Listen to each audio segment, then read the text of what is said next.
ایک دفعہ کا ذکر ہے، ایک جنگل میں ایک بڑا سا ہاتھی رہتا تھا۔ وہ بہت مغرور تھا، اس کو اپنے قد و قامت پر بہت غرور تھا۔ وہ جنگل کے دوسرے جانوروں کو بھی ستایا کرتا تھا۔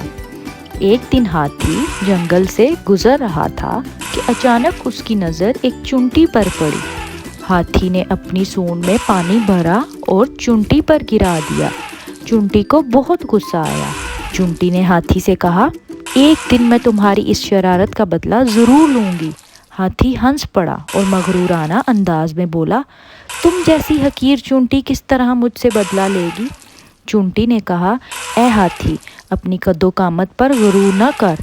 میں چھوٹی ہوں تو کیا ہوا، دیکھنا ایک دن ضرور میں واپس آؤں گی اور تم سے بدلہ لوں گی۔ ہاتھی وہاں سے چلا گیا۔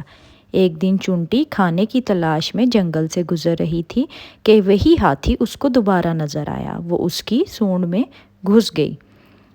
ہاتھی درد سے چیخنے لگا، چلانے لگا اور بولا، مجھے معاف کر دو۔ چونٹی باہر آ گئی اور چونٹی نے ہاتھی کو معاف کر دیا۔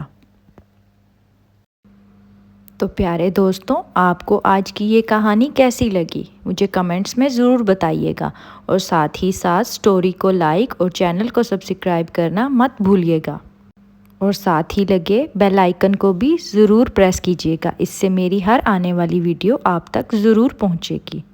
ملتے ہیں آپ سے نیکسٹ ویڈیو میں، تب تک کے لیے اللہ حافظ۔